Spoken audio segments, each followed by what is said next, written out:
Good morning mga katraps, panibagong araw at panibagong vlog na naman tayo. At ito, maambon-ambon na, maambon-ambon. So dulot nito uod lang ang dulot nito. Yan, titingin muna tayo ng ng gasolina saka ng diesel para mapaagusan itong mga ampalaya. Nakasampanas yung iba sa liting na nileting natin yan. So nangangailangan na rin ng ang pataba. Baka sa susunod na patubig natin kailangan ng pataba. O ngayon ang ginagawa ni paring Carlo ini-spray yan.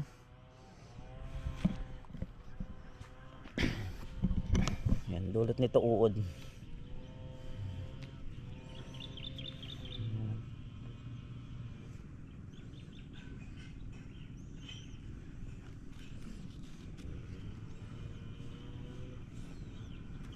Boss, ito yung tayo nung mga dumi ng uod, yung kulay itim na maliliit na yan.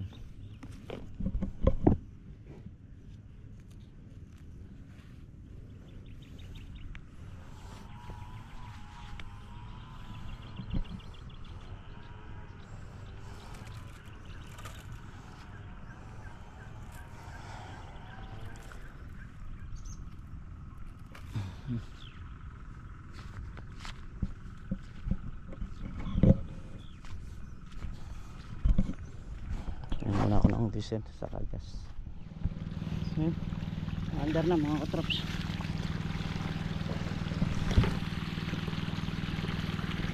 Ito bali sitaw yung nakatanim dito sa magkabilang gilid.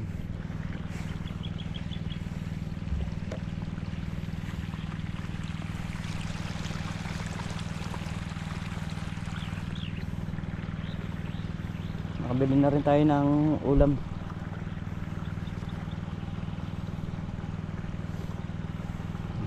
Start na tayo sa pagpapatubig. Yung diesel umaandar na rin. Pang-apat na dahil sa natin ito mga katros.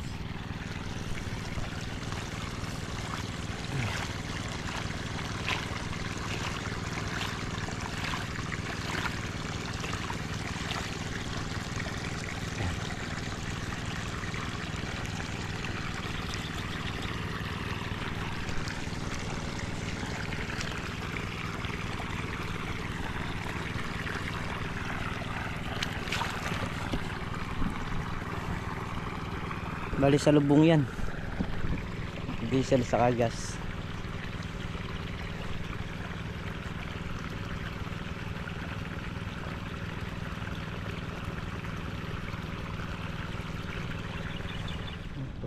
Tubig natin.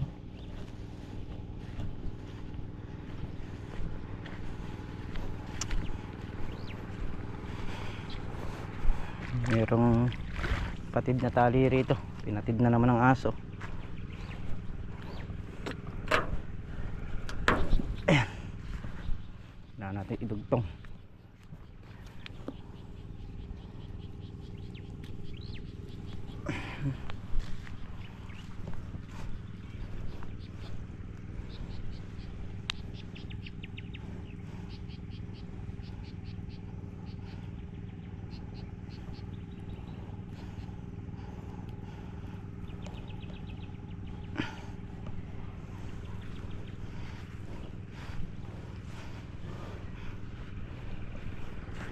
Haba pala.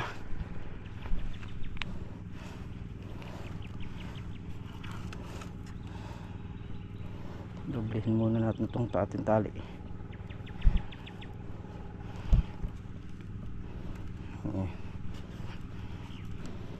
Tapos dugtungan na lang natin yan.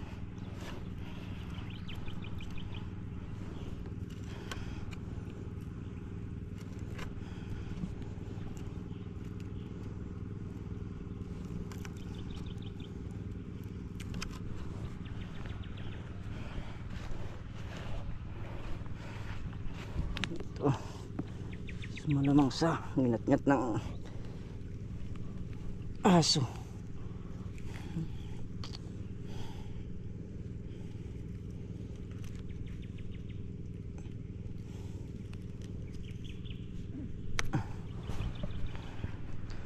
Lipat muna natin tubig.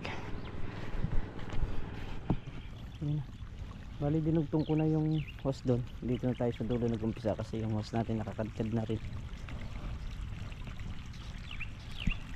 Saan tayo nagpausok para sa kalamansi saka sa mga halaman na yan.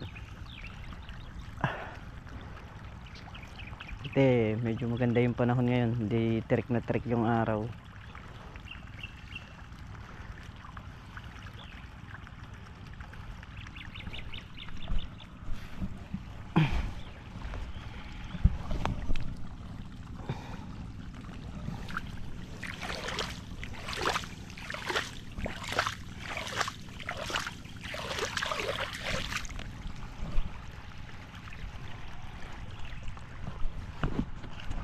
Balik na tayo rito.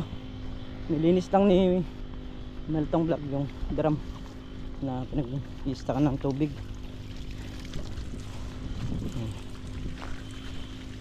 Dito na tayo. Siguradong satsara na to. Ayun na. Satsara na nga.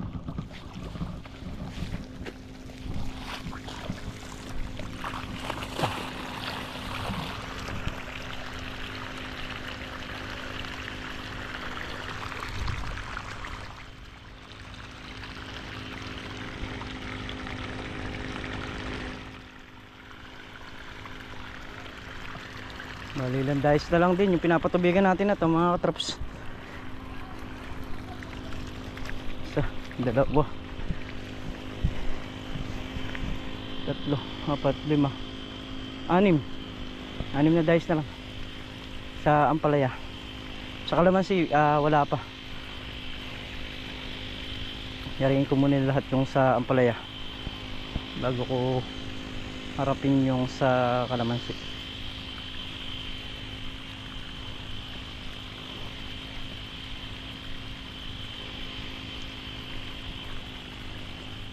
Lahat pala nung mga nakakasabit na tanse dito yung patayo. Ayan, bali nakatali ng lahat yan. Lalagyan pa ni paring Carlo yung nandun, so hindi pa maharap ngayon kasi nagpapatubig. Baka bukas pa maharap yan kung mayayari kami ngayon magpatubig. Marami na rin yung nalagyan ng tanse rito. Ayan, sa 2, 3, 4, 5, 6, 7, 8, 9, 10, 11, 12, 13, 14, 15. So 15 dayos na yung nalagyan. Ano pa yan? Bali 12 dayos pa yung hindi nalalagyan, saka yung sa may dulo. Yung sa dulo saka ito halos magsin lapad lang. Lumapad man yung dulo konti lang. Ito tapos na to So kung makakadkaran yan pang isang araw pa na tansiin o isa't kalahati, mga ganun pa.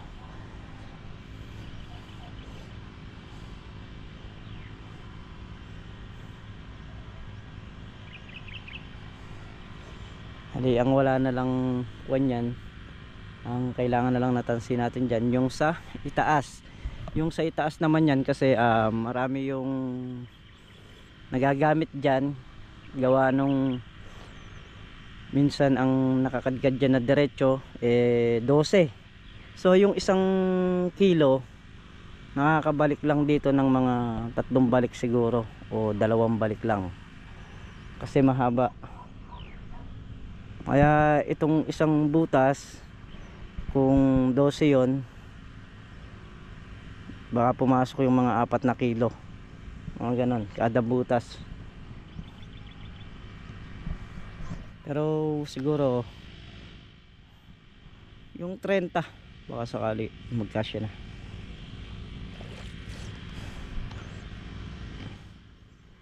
Yung sa baba medyo marami inubos nun. Ano yun umubos ng 60 kilos sa itim,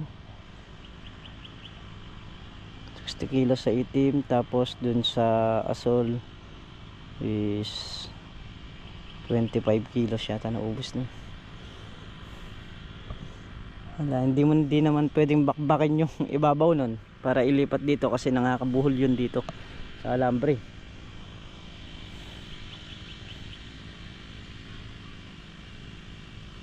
Kumbaga sa ano eh, yun nakapermis na lang kung tatamnan o hindi na. So kung tatamnan, gagras cutter na lang yung ilalim nun. Kung hindi naman tanggalin na. Dito na lang kapag focus pagyari nito sa kalamansi na.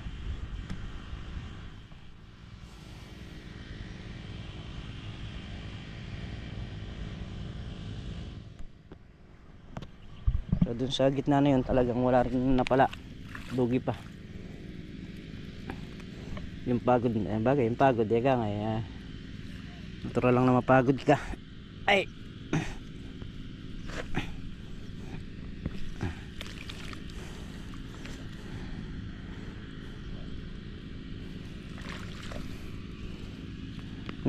naman din akong ipang pipinance para makipagsapalaran.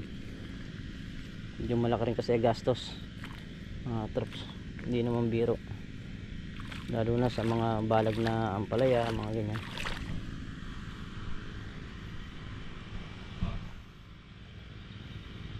Kaya sana dito sa ampalaya dito sa taas manin naman ang maganda. At ayun, sa pag-aalaga naman hindi naman din tayo nahuhuli, naasikaso rin naman talaga natin, hindi naman basta nakatambay lang tayo.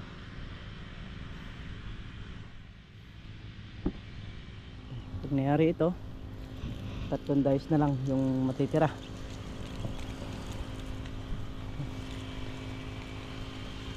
So ano din, kalahating araw pinapatubigan to. Mga hindi naman ganun ka mga 3 hours, mga ganun siguro. Yan pa dito kasi nasa na yan mga alas 12 na yan, hindi lang masikat yung araw.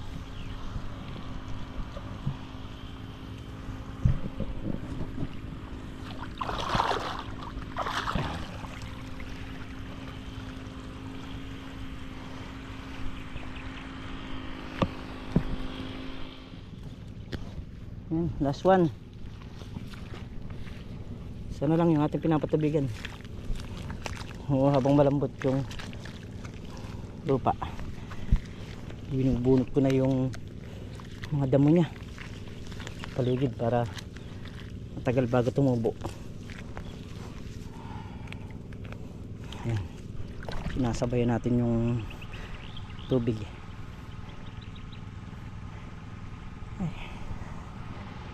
Meron na lang yung pinapatubigan natin sa ampalaya.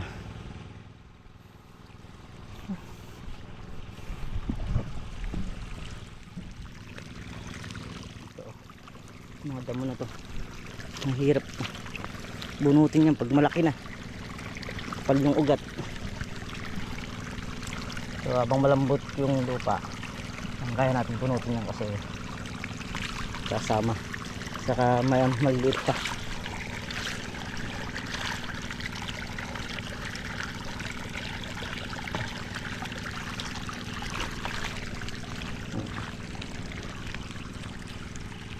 Ito na lang.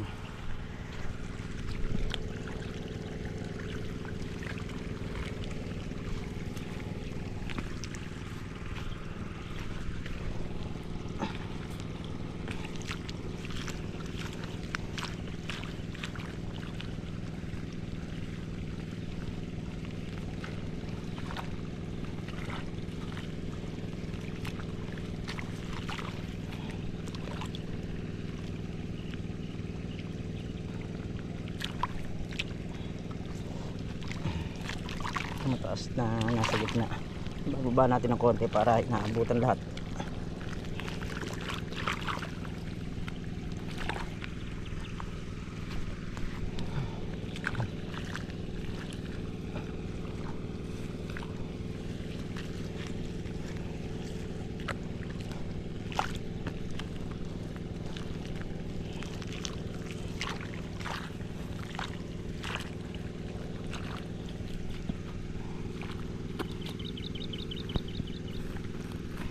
gaya niya lang mataas. Oh.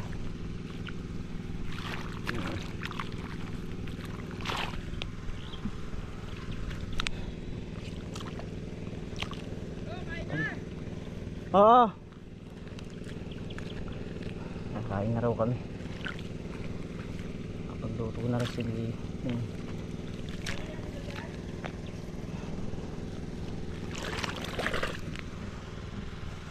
Pre, kumain muna tayo. Kumain muna tayo mga katrops. Sigang na baboy.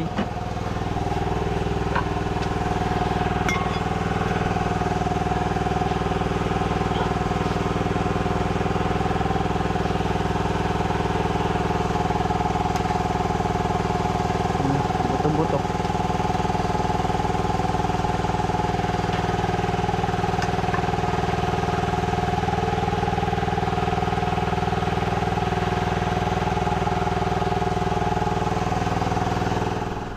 Sumabog sa babae sa'yo, pre. Ayun mga katrops, sa ano na tayo, kalamansi. Kalamansi na yung ating pinapatabigan. Pre, dito sa baba.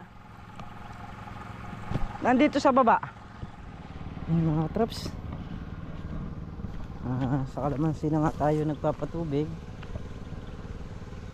2, 4, 6. Ano na ba? 2, 4, 6, 8, 10.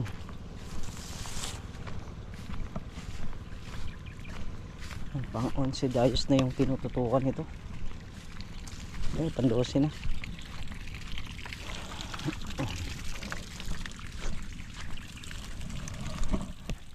Nilipat na rin natin. Ayan, dito na tayo. Ay.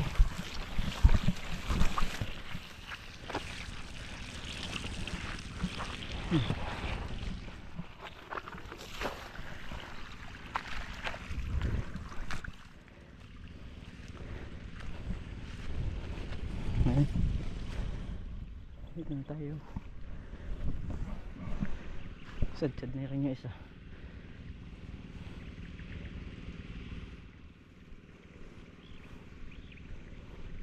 Paring Carlo, nasa kalahati na rin sa Ampalaya.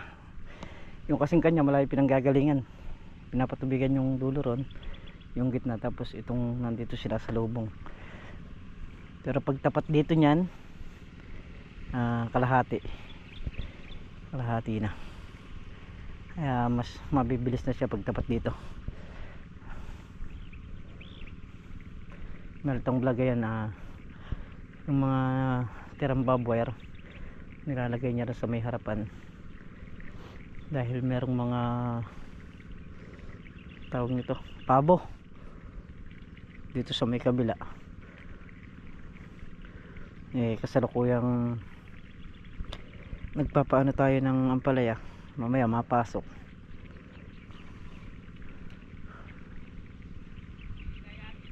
Na? Mahina? De, lakas mo. Ha? Ilakas mo nga ron. So yun, dahil nayari na ako magpatubig sa baba, pinuntahan ko yung talim ng grass cutter. Ngayon lang tayo nagawi. At ayun na, nakuha na natin. Ayan, maraming salamat doon sa ating inorderan. Medyo mahirap kasi umorder ng talim ngayon. Kailangan magtsatsaga ka talagang umorder. Pag nakaipon kasi sila, halimbawa 10 piraso, doon pa lang nila kukunin, o doon pa lang sila igagawa. Ayun, nakakuha na tayo.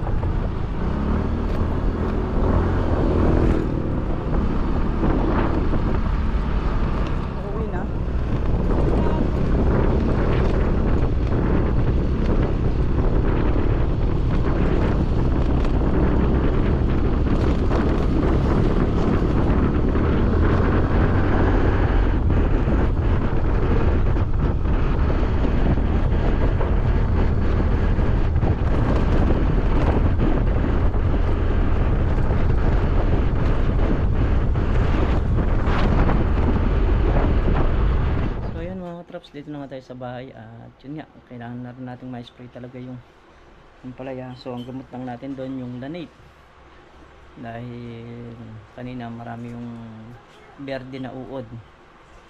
Ayan, kailangan natin doon yung gold saka yung anthracol. So ayun, muli mga katrops, hanggang dito na lamang ito simpleng video. At bus po ako nagpapasalamat sa inyong lahat sa suporta at sa pagmamahal nyo sa amin mga katrops. Ayan, ingat po kayo palagi mga katrops. Sana po kayo na po. Bye po sa lahat.